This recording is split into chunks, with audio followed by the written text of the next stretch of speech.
Good morning to all. Edge for Advanced Studies in the MA English class leke എല്ലാവർക്കും സ്വാഗതം. So today we are going to begin with MEG1 British Poetry. അപ്പോൾ നമുക്കറിയാം British poetry എന്താണെന്ന് നമ്മുടെ degree ലൈഫിലെ ഏറ്റവും കൂടുതൽ പഠിച്ചിട്ടുള്ളൊരു പാർട്ടാണ്. So before we begin I want to tell something very important. First one, you should want to read your textbook after each class. കാരണം അത് വളരെ ഇമ്പോർട്ടൻ്റ് ആണ്. കാരണം ഞാൻ ഈ ടെക്സ്റ്റ് ബുക്കാണ് ഫോളോ ചെയ്യുന്നത്. So you should want to read that. Then the second one, you also want to keep a paper or any kind of books and a pen for write your own notes, because I will give additional informations like questions or some poems that you can compare with. So like that. So you want to keep a notebook. Basically you want to keep a notebook or paper or any kind of things with you to write notes. Okay, these two things you want to remember in all the classes. I'm not going to say it again. So ഇത് keep your mind il എന്നിട്ട് എല്ലാ ക്ലാസ്സിനും ചെയ്യുക. കാരണം lecture notes are necessary. Okay, so we can start. So we are going to begin with the British poetry. You know what is British poetry. What is British poetry? Poetry written in English അല്ലേ? British English നമുക്കറിയാം. American English ഉണ്ട്, British English ഉണ്ട്, അങ്ങനെ different varieties of English ഉണ്ട്. So അതിൽ British ഇംഗ്ലീഷിൽ എഴുതുന്ന പോയംസിനെയും അതുപോലെ ആ ഒരു ലിറ്ററേച്ചർ, ബ്രിട്ടീഷ് ഇംഗ്ലീഷ് ലിറ്ററേച്ചർ എന്ന് പറയുന്നത് എന്താണ്, ആ ഒരു ലാംഗ്വേജിൽ എഴുതുന്ന പോയംസിനെയാണെന്ന് നമ്മൾ ഓൾറെഡി പഠിച്ചിട്ടുള്ള കാര്യമാണ്. So in this textbook I am going to begin with block 1, but we are going to skip 2 units, unit 1 and unit 2, because ആ 2 യൂണിറ്റും വളരെ എളുപ്പമാണ് പഠിക്കാൻ. അറ്റ് ദ സെയിം ടൈം നമ്മൾ ഓരോ ക്ലാസ്സുകൾ കഴിയും തോറും ആ യൂണിറ്റ് പഠിക്കാൻ, ആ 2 യൂണിറ്റുകൾ പഠിക്കാൻ കുറച്ചും കൂടി ഈസി ആവും. So I will definitely cover it. കുറച്ച് ക്ലാസ്സുകൾ കഴിഞ്ഞിട്ട് നമുക്ക് ആ 2 യൂണിറ്റ് നമുക്ക് കവർ ചെയ്യാം. Okay, so don't worry about that, I will definitely cover it. So today we are going to begin with unit 3, the age of Chaucer. Okay, Chaucer എന്ന് പറഞ്ഞ ആ ഒരു വളരെ ഫേമസ് ആയ ആ വ്യക്തിയെ കുറിച്ചിട്ടുള്ള, ആ വ്യക്തിയുടെ കാലഘട്ടത്തെക്കുറിച്ചാണ് നമ്മളിന്ന് പഠിക്കാൻ പോകുന്നത്. So we are going to start with unit 3. Keep it in mind. Okay, so നമുക്ക് ആ ഒരു ടെസ്റ്റിലേക്ക് കടക്കുന്നതിന് മുമ്പ് കുറച്ച് ബേസിക് ഇൻഫോർമേഷൻ, നമ്മുടെ ഡിഗ്രി കാലഘട്ടത്തിൽ പഠിച്ച കുറച്ച് കാര്യങ്ങൾ നമുക്കൊന്ന് റീകളക്ട് ചെയ്തെടുക്കാം. അപ്പോൾ ഫസ്റ്റ് തന്നെ, ഹൂ ഈസ് ജെഫ്രി ചോസർ? നമ്മളെല്ലാവരും പഠിച്ചതാണ്. അദ്ദേഹം ജനിച്ചത് 1340 ആ ഒരു കാലഘട്ടത്തിലാണെന്നും ലണ്ടനിൽ ആണ് അദ്ദേഹം ജനിച്ചത്. ദെൻ മരണപ്പെട്ടത് 1400 നമുക്കറിയാം. നമ്മളത് ഓൾറെഡി പഠിച്ചതാണ്. ദെൻ അദ്ദേഹത്തിന് 2 ടൈറ്റിലുകളുണ്ട്, വളരെ ഇമ്പോർട്ടൻ്റ് ആയ ടൈറ്റിലുകൾ. അത് എന്നും നിങ്ങൾ മനസ്സിൽ വെച്ചിരിക്കേണ്ട ഒരു ടൈറ്റിലാണ്. എന്തായിരുന്നു അതൊക്കെ? Father of English literature, at the same time he is called as father of English poetry അല്ലേ? അപ്പോൾ ഹാവ് 2 ടൈറ്റിൽസ്. ഇത് എപ്പോഴും മനസ്സിൽ വെച്ചിരിക്കാം. Then he was the first writer who buried in Poets Corner in Westminster Abbey അല്ലേ? Westminster അബേയിലുള്ള poet കോർണറിൽ ആദ്യമായി bury ചെയ്ത വ്യക്തിയാണ്. അദ്ദേഹത്തിന് ആദ്യമായിട്ട് അവിടെ എന്ന് വെച്ചാൽ ആസ് എ പോയറ്റ്, ഒരു പോയറ്റായിട്ട് ഇപ്പോൾ ആ ഒരു പ്ലേസിൽ ആദ്യമായി ബറി ചെയ്യുന്നത് ആരെയാണ്? ജെഫ്രി ചോസറിനെയാണ്. അതിനുശേഷമാണ് ഓരോ പോയറ്റുകളെയും അവിടെ ബറി ചെയ്യാൻ തുടങ്ങിയത്. ദെൻ ആ ഒരു പ്ലേസിന് പോയറ്റ്സ് കോർണർ എന്നുള്ള പേരും വന്നു. സോ അതാണ് ആ ഒരു പ്ലേസിൻ്റെ പ്രത്യേകത. ദെൻ ഇദ്ദേഹത്തിൻ്റെ മാഗ്നം ഒപ്പസ് അല്ലെങ്കിൽ മാസ്റ്റർ വർക്ക് എന്ന് പറയുന്നത് ഏതാണ്? കാൻറ്റർബറി ടെയിൽസ് ആണ്. അപ്പോൾ ഇത്രയും കാര്യങ്ങൾ, ഈ ഒരു ബേസിക് ഇൻഫോർമേഷൻ എന്ന് ചോദിച്ചാലും നിങ്ങളുടെ മനസ്സിലുണ്ടാവണം. സോ അദ്ദേഹത്തിൻ്റെ ഇമ്പോർട്ടൻറ്റ് വർക്ക്, അതുപോലെ അദ്ദേഹം ജനിച്ചത് എവിടെയാണ്, മരിച്ചത് എപ്പോഴാണ്, ദെൻ ആ ഒരു ടൈറ്റിൽസ്, അദ്ദേഹത്തിന് കൊടുത്തിട്ടുള്ള ടൈറ്റിൽസ് എന്തൊക്കെയാണ്. Then I want to ask one more thing. Why he is called as father of English literature?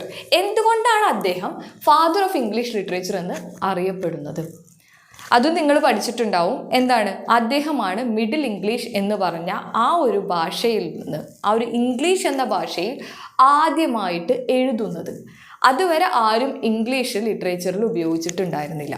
ചോസറാണ് ആ ഭാഷയിൽ എഴുതുകയും അതിൽ നിന്ന് അദ്ദേഹത്തിൻ്റെ കാൻറ്റംബറി ടെയിൽസ് എന്ന് പറഞ്ഞ വർക്ക് വളരെയധികം സ്പ്രെഡ് ആവുകയും ദെൻ ഇംഗ്ലീഷ് ഒരുപാട് സ്പ്രെഡ് ആവുകയും ചെയ്യുന്നത് അദ്ദേഹത്തിലൂടെയാണ്. അതുകൊണ്ടാണ് അദ്ദേഹത്തെ ഫാദർ ഓഫ് ഇംഗ്ലീഷ് ലിറ്ററേച്ചർ എന്ന് പറയുന്നത്. ദെൻ മറ്റൊരു ടൈറ്റിൽ നമ്മൾ പറഞ്ഞു father of English poetry. So of course ആ ഒരു ടൈറ്റിലും അദ്ദേഹത്തിന് കിട്ടും. എന്തുകൊണ്ടാണ്? നമുക്കറിയാം ആദ്യ കാലഘട്ടങ്ങളിലുള്ള എല്ലാ എഴുത്തുകളും വേഴ്സ് ഫോം ആയിരുന്നു, പോയത്തിൻ്റെ രൂപത്തിലായിരുന്നു. സോ അതുകൊണ്ട് തന്നെ ഇംഗ്ലീഷിൽ ആദ്യമായിട്ട് വേഴ്സ് ഫോമിൽ എഴുതിയ വ്യക്തി ആരാണ്? ജെഫ്രി ചോസറാണ്. സോ അതുകൊണ്ടാണ് അദ്ദേഹത്തിന് ആ ഒരു ടൈറ്റിലും കിട്ടിയത്. അപ്പോൾ ഈ ഒരു കാര്യം ഓവറോൾ ഇത്രയും കാര്യം മനസ്സിൽ വെക്കാം. ദെൻ നമുക്ക് ഒന്നും കൂടി വളരെ ഇമ്പോർട്ടൻ്റ് ആയൊരു കാര്യം നോക്കാനുള്ളത് എന്താണെന്ന് വെച്ചാൽ periods of English literature. I think you all remember that. എല്ലാ കാര്യങ്ങളും നമ്മൾ ഓരോ പീരീഡ് വെച്ച് പഠിച്ചിട്ടുണ്ടാവും ഡിഗ്രിക്ക്. ആ ഒരു പീരീഡ്സ് ഒന്നും കൂടി ഓർത്തെടുത്തിട്ട് നമുക്ക് നമ്മുടെ യൂണിറ്റിലേക്ക് കടക്കാം. Okay, so periods. First period ഏതാണ്? ഓൾഡ് ഇംഗ്ലീഷ് പീരീഡ് അല്ലേ? ഓൾഡ് ഇംഗ്ലീഷ് പീരീഡ് ഏത് കാലഘട്ടമായിരുന്നു? 450 AD തൊട്ടിട്ട് 1066 AD വരെ. ഈ ഒരു കാലഘട്ടത്തിൽ ഏറ്റവും പ്രത്യേകിച്ച് ഒരു ഇമ്പോർട്ടൻറ്റ് വർക്ക് വന്നത് ഏതാണ്? ഹീറോയിക് ആയിട്ടുള്ള ഒരു ഡീഡിനെ കുറിച്ച് അല്ലെങ്കിൽ ഹീറോയിക് ആയിട്ടുള്ള ഒരു കാര്യത്തെക്കുറിച്ച് എഴുതിയ one of the best work Beowulf ആണ്. അത് ഓർത്ത് വയ്ക്കുക, മൈൻഡിൽ ഓർത്ത് വയ്ക്കുക. Then next period is Middle English period. ഈ ഒരു കാലഘട്ടം 1066 AD തൊട്ട് 1500 AD വരെയാണ് അല്ലേ? സോ ഇവിടെ ഉണ്ടായിരുന്ന മെയിൻ ആ ഒരു 1066 AD എന്താണ് ഉണ്ടായത്? വളരെ ഇമ്പോർട്ടൻ്റ് ആയ ഒരു കാര്യം സംഭവിച്ചിട്ടുണ്ട്. Norman Conquest. ഇതോടുകൂടിയാണ് മിഡിൽ ഇംഗ്ലീഷ് പീരീഡ് ആരംഭിക്കുന്നത്. ബാറ്റിൽ ഓഫ് ഹാസ്റ്റിങ്സ് മറക്കരുത്. Next period Renaissance. റിനൈൻസൻസ് എന്താണ്? Revival of the Greek and Latin classical ടെക്സ്റ്റുകൾ അല്ലേ? ആ ഒരു റിവൈവലാണ് ഈ ഒരു സമയത്ത് നടക്കുന്നത്. അത് എവിടെ നിന്ന് തൊട്ടിട്ടാണ്? 1500 AD തൊട്ടിട്ട് 1600 AD ആ ഒരു കാലഘട്ടത്തിലാണ് റിനൈൻസൻസ് പീരീഡ് ഉള്ളത്.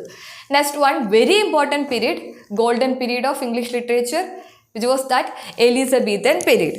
സോ ഈ എലിസബത്തൻ പീരീഡ് ഏതാ ആ ഒരു ഇയർ?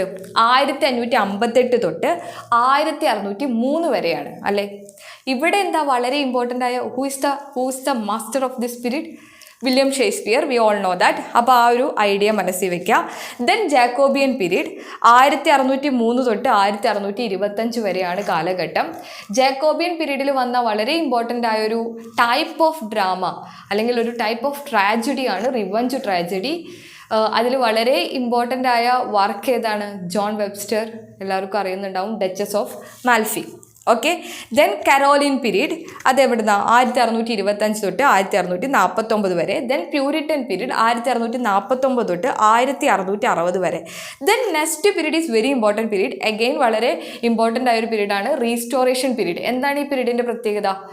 ക്ലോസ് ചെയ്ത എന്ന് വെച്ചാൽ ഇതിന് മുമ്പുണ്ടായിരുന്ന കാലഘട്ടത്തിൽ ഒലിവർ ക്രോംവെൽ ആയിരുന്നു.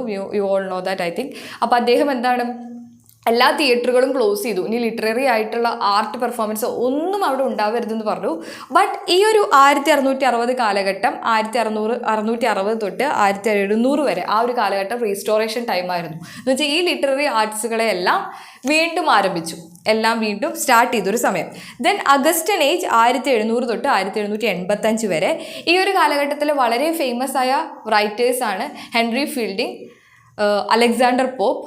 I think you all know. Augustan ഏജിൻ്റെ ഒരു പ്രത്യേകത എന്താ? ക്ലാസിക്കൽ ഏജിനെ ഫോളോ ചെയ്തിട്ട്, ക്ലാസിക്കൽ ഏജിലുള്ള ടെസ്റ്റുകളെ ഫോളോ ചെയ്തിട്ട് വന്ന ഒരു പീരീഡാണ്. എന്ന് വെച്ചാൽ ആ ഒരു കാലഘട്ടത്തിലെ റൂൾസും ഇതെല്ലാം നോക്കി, ക്ലാസിക്കൽ ഏജിലെ റൂൾസും ഇതൊക്കെ നോക്കി എഴുതിയിരുന്നൊരു കാലഘട്ടമാണ്.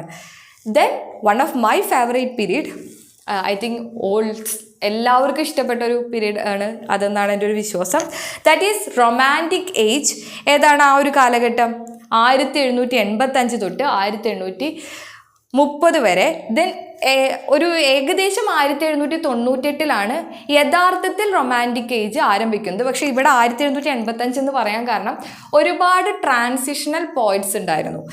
ഈ അഗസ്റ്റൻ ഏജിൽ നിന്ന് ഈ ഒരു റൊമാൻറ്റിക് ഏജിലേക്ക് കടക്കാൻ ഈ പ്രകൃതിയെക്കുറിച്ചും ഇമാജിനേഷന് ഇമ്പോർട്ടൻസ് കൊടുത്തൊക്കെ എഴുതിയിരുന്ന ഒരുപാട് ട്രാൻസിഷണൽ പോയിന്റ്സ് ഉണ്ടായിരുന്നു. അതിൽ വൺ ഓഫ് ദം ആണ് തോമസ് ഗ്രേ. അദ്ദേഹത്തിൻ്റെ elegy written in a country church ചെയ്യാൻ, never forget that. Then next one Victorian age 1830 തൊട്ട് 1901 വരെയാണ് കാലഘട്ടം. ക്യൂൻ വിക്ടോറിയ ആണ് അവിടെ റൂൾ ചെയ്തിരുന്നത്. ദെൻ ഈ ഒരു പീരീഡിൽ നമുക്ക് ഇൻഡസ്ട്രിയലൈസേഷൻ്റെ എഫക്റ്റ്, അതുപോലെ സയൻസിൻ്റെ ഡെവലപ്മെൻറ്റ് എല്ലാം നമുക്കിവിടെ അതിൻ്റെ ഒരു ഇൻഫ്ലുവൻസ് നമുക്ക് ഈ ഒരു പീരീഡിൽ കാണാൻ സാധിക്കും. ചാൾസ് ഡിക്കൻ, അദ്ദേഹം വളരെ ഫേമസ് ഒരു നോവലിസ്റ്റാണ് ഈ ഒരു പീരീഡിൽ. സോ അതൊക്കെ മനസ്സിൽ വയ്ക്കുക. Then the modern age 1890 to 1918 ആണ്. ഈ കാലഘട്ടത്തിൽ നമുക്ക് കാണാൻ സാധിക്കുന്ന ഏറ്റവും ഇമ്പോർട്ടൻറ്റ് റൈറ്റേഴ്സ് ഏതൊക്കെയാണ്? D.H. Lawrence, Virginia Woolf, stream of consciousness technique, James Joyce. അപ്പോൾ ഈ ആളുകളെ മനസ്സിൽ വയ്ക്കുക. Then the inter war period, നമുക്കറിയാം 2 വേൾഡ് വാർ നടന്നു. ആ ഒരു കാലഘട്ടത്തെക്കുറിച്ചും വാറിൻ്റെ ആഫ്റ്റർ എഫക്റ്റും വിൽഫ്രഡ് ഓവൻ്റെ ഒക്കെ വർക്കുകൾ എടുത്താൽ നമുക്ക് കാണാം ഈ ഒരു വാറിൻ്റെ ആഫ്റ്റർ എഫക്റ്റ് ഒക്കെ എഴുതിയിട്ടുള്ളത്. അതാണ് ഈ ഒരു inter war period. Then the mid 20th century 1939 കൂടിയാണ് അത് ആരംഭിക്കുന്നത്. ദെൻ ഇപ്പോൾ തന്നെ ആ ഒരു ഇപ്പോൾ 21st സെഞ്ച്വറി ആയി. അപ്പോൾ 20th സെഞ്ച്വറി ആ ഒരു ഇതുവരെയുള്ള കാലഘട്ടം. ഓക്കെ, അപ്പോൾ അത് ഏതൊക്കെയായിരുന്നു? ആരൊക്കെയായിരുന്നു? Langston Hughes, T.S. എലിയറ്റിൻ്റെ waste land, one of the main text, Auden, W.H. Auden, Allen ഗിൻസ്ബർഗിൻ്റെ ബീറ്റ് ജനറേഷൻ. സോ ഇങ്ങനെയുള്ള കാര്യങ്ങളെല്ലാം നമ്മൾ ഡിഗ്രിയിൽ പഠിച്ചതാണ്. ഇനി ആരെങ്കിലും പഠിക്കാത്തതുണ്ടെങ്കിൽ, നിങ്ങൾ ഡിഗ്രി ലൈഫിൽ പല സബ്ജക്റ്റുകൾ എടുത്ത്, ഇപ്പോൾ നമ്മൾ സൈക്കോളജി എടുത്ത് ഇംഗ്ലീഷിലേക്ക് വരുന്നവരുണ്ടാവാം. അപ്പോൾ അങ്ങനെയുള്ള പല സബ്ജക്റ്റുകൾ എടുത്തിട്ട് ഇംഗ്ലീഷിലേക്ക് വന്നവരാണെങ്കിൽ do read M.H. Abrams glossary of literary terms. നിങ്ങൾക്ക് ഏകദേശം ഒരു ഐഡിയ ഇംഗ്ലീഷ് ലിറ്ററേച്ചറിനെ കുറിച്ച് കിട്ടാൻ ആ ബുക്ക് വളരെ ഹെൽപ്ഫുള്ളായിരിക്കും. എൻ്റെ സാറാണ് എനിക്ക് സജസ്റ്റ് ചെയ്തത്. ഓൾമോസ്റ്റ് ഞാനത് നന്നായി റീഡ് ചെയ്തതുകൊണ്ട് തന്നെ നാഷണൽ എലിജിബിലിറ്റി ടെസ്റ്റ് എനിക്ക് പാസ്സാവാനും സാധിച്ചു. സോ ആ ഒരു ടെസ്റ്റ് ബേസ് നമുക്ക് ആ ഒരു ഇംഗ്ലീഷ് ലിറ്റററിൻ്റെ ബേസ് കിട്ടുന്ന ഒരു ബേസിക് ടെസ്റ്റ് തന്നെയാണ്. So you go through that. Okay, അപ്പോൾ നിങ്ങൾക്കൊരു ഐഡിയ കിട്ടിയെന്ന് വിചാരിക്കുന്നു. അപ്പോൾ ഇതാണ് പീരീഡ്സ് ഓഫ് ഇംഗ്ലീഷ് ലിറ്ററേച്ചർ. അതിൽ ഇമ്പോർട്ടൻ്റ് ആയ റൈറ്റേഴ്സിനൊക്കെ നമ്മൾ ജസ്റ്റ് ഒന്ന് മെൻഷൻ ചെയ്തു പോയി. Now we can go to unit 3, the age of ചൗസർ.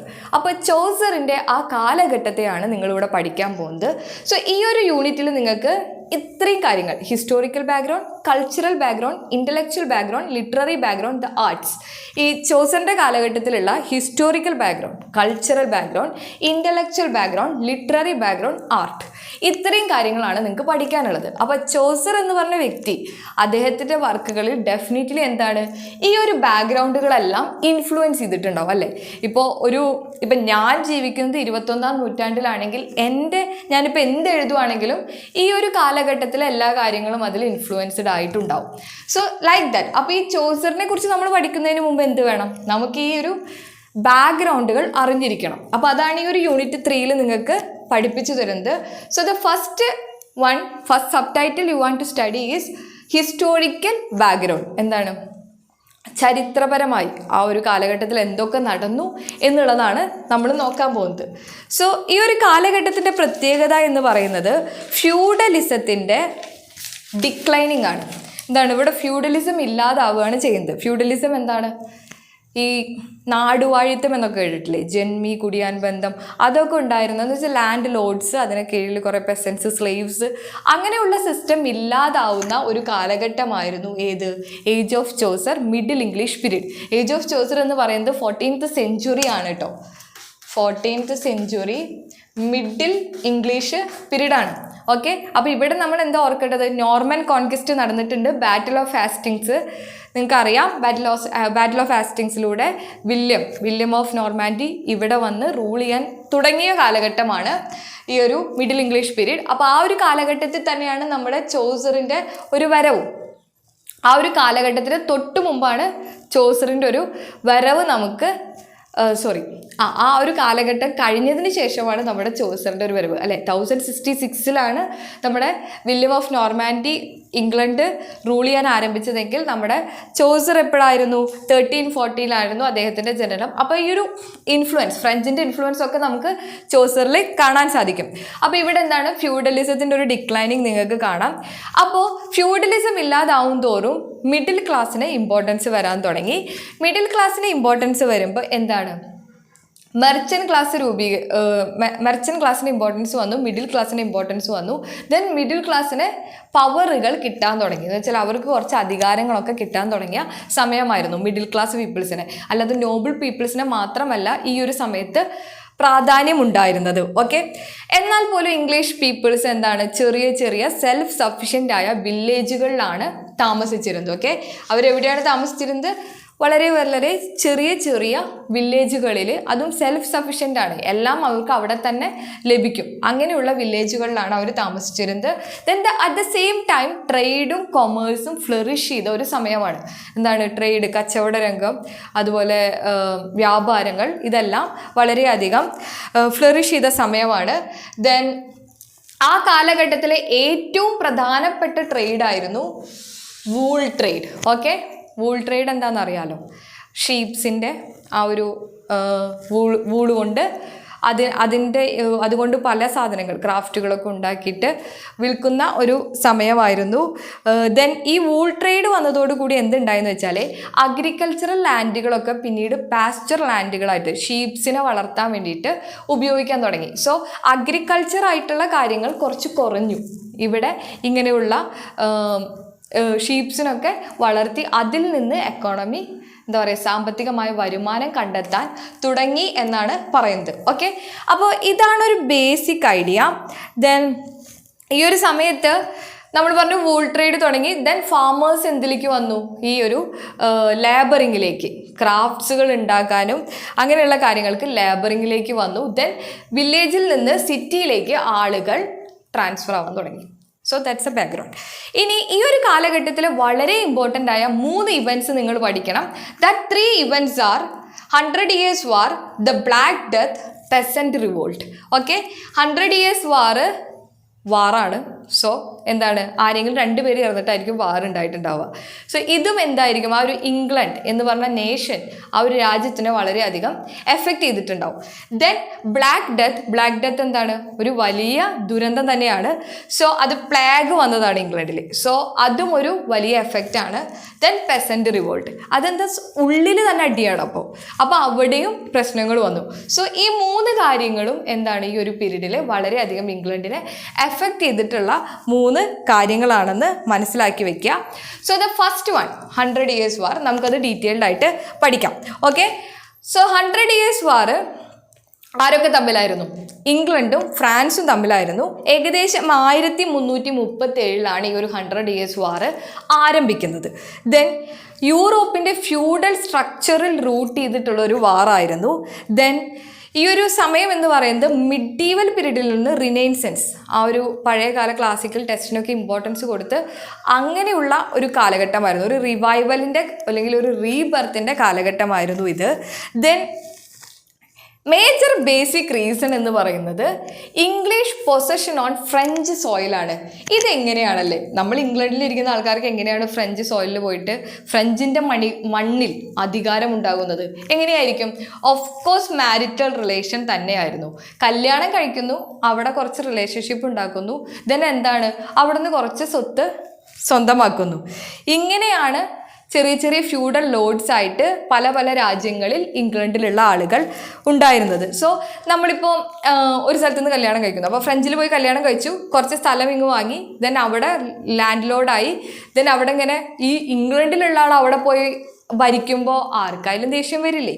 So that's a reason, that's a basic reason of 100 Years War. എന്താണ് basic reason? English possession on French soil, French സോയിലിൽ ഇംഗ്ലീഷിൻ്റെ അധികാരം വന്നതാണ് ബേസിക് റീസൺ ആയിട്ട് കാണുന്നത്. അപ്പോൾ ഈ ഒരു വാർ കൊണ്ട് ഇപ്പോൾ ഇംഗ്ലണ്ടിലായാലും വളരെയധികം അഭിമാനം ഉണ്ടായ ഒരു വാറാണ്. കാരണം ഭയങ്കര, നമുക്കറിയാമല്ലോ, വാറ് ഭയങ്കര പൊരുതലാണ്. Then at the same time economically ഇംഗ്ലണ്ടിനെ വളരെയധികം വീക്കാക്കിയതും ഈ വാർ തന്നെയാണ്. കാരണം ഒരുപാട് യുദ്ധം വരുമ്പോൾ എന്താണ്, ഇപ്പോൾ ഓരോ സോൾജേഴ്സിനും പൈസ കൊടുക്കണം, അതുപോലെ ഒരുപാട് എക്യുപ്മെൻറ്റ്സ് സാധനങ്ങൾ കൊണ്ടുവരണം. സോ ഇങ്ങനെയുള്ള പ്രശ്നങ്ങൾ വരുമ്പോൾ ഓഫ് കോഴ്സ് എന്താണ്, വർക്ക് ചെയ്യാൻ പോകുന്ന അഡൾട്ട്സ് ആണ് സോൾജേഴ്സ് ആയിട്ടുള്ളത്. സോ എക്കണോമിക്കലി ഡെഫിനറ്റ്ലി ഇംഗ്ലണ്ട് വീക്കാവും. ദെൻ നമ്മൾ ഓൾറെഡി പറഞ്ഞു വേറെ 2 പ്രോബ്ലംസും കൂടി ഇവിടെ ഉണ്ട്. ഇതും ഇംഗ്ലണ്ടിനെ എക്കണോമിക്കലി വീക്ക് ചെയ്യാനുള്ളൊരു കാരണമായി മാറി. ഓക്കെ, ഈ സമയത്ത് നോബിൾ പീപ്പിൾസ് കുറച്ചും കൂടി പവർഫുള്ളായി. Then at the same time ഈ സമയത്ത് വളരെ ഇമ്പോർട്ടൻ്റ് ആയ 2 കാര്യങ്ങൾ നടന്നത്, എഡ്വേർഡ് സെക്കൻഡും എഡ്വേർഡ് തേർഡും മരണപ്പെട്ടു. ഈ ഒരു കാലഘട്ടം എന്ന് പറയുന്നത് എഡ്വേർഡ്സുകൾ ഭരിക്കുന്ന ഒരു കാലഘട്ടമാണ്. Edward first, Edward second, Edward third. അപ്പോൾ ഇവരൊക്കെ ഭരിക്കുന്ന ഒരു കാലഘട്ടമാണ്. അപ്പോൾ ഇവരുടെ ഒരു ഇവരൊക്കെ മരിക്കുകയും ചെയ്തു. അപ്പോൾ നമ്മുടെ രാജാക്കന്മാർ രണ്ടാളും മരിച്ചു. അപ്പോൾ എന്താ, നമുക്ക് പ്രസ്റ്റീജ് വീണ്ടും എടുക്കണം. സോ അതിന് വേണ്ടിയിട്ട് അവർ പല ക്യാമ്പയിൻസ് നടത്തി. ആ ക്യാമ്പയിനിൽ പലതും സക്സസ്ഫുൾ ആയിരുന്നു എന്നാണ് പറയുന്നത്. ദെൻ ആ സമയത്ത് ഫ്ലാൻഡേഴ്സ് എന്ന് പറഞ്ഞ ഇംഗ്ലീഷ് സൊസൈറ്റിയുടെ വൂൾ ട്രേഡിൽ ഇംഗ്ലണ്ടിൻ്റെ വലിയൊരു കസ്റ്റമർ ആയിരുന്നു ഫ്ലാൻഡർ. സോ അദ്ദേഹത്തിൻ്റെ സഹായം ഈ 100 Years വാറിൽ ഇംഗ്ലണ്ടിന് വളരെയധികം ഹെൽപ്ഫുൾ ആയിരുന്നു എന്ന് പറയുന്നു. അതുപോലെ എഡ്വേർഡ് പല അലയൻസ്, നെതർലാൻഡ്, അതുപോലെ ജർമ്മനി, ഇങ്ങനെയുള്ള സ്ഥലങ്ങളുമായിട്ട് പല രീതിയിൽ അലയൻസ് ഉണ്ടാക്കുകയും ഇതും ഇംഗ്ലണ്ടിനെ സ്ട്രോങ് ആക്കി. ഇത് ഫ്രഞ്ചിലുള്ള ഫിലിപ്പ് IV, ആ സമയത്ത് ഫിലിപ്പ് IV ആണ് അവിടെ ഭരിച്ചിരുന്നത് ഫ്രഞ്ചിൽ. സോ ഫിലിപ്പിനെയും വളരെ ദേഷ്യം വന്നു. Then he's also started to make alliances. അപ്പോൾ അങ്ങനെ 2 ടീമായി മാറുകയാണ്. സോ ഇവിടെ അപ്പം ഇങ്ങനെ വാർ നടന്നുകൊണ്ടിരിക്കുകയാണ്. പല രീതിയിൽ ആ സൈഡിൽ നിന്ന് ഈ സൈഡിൽ നിന്നൊക്കെ അറ്റാക്ക് ചെയ്ത് ഇങ്ങനെ പോയിക്കൊണ്ടിരിക്കുകയാണ്.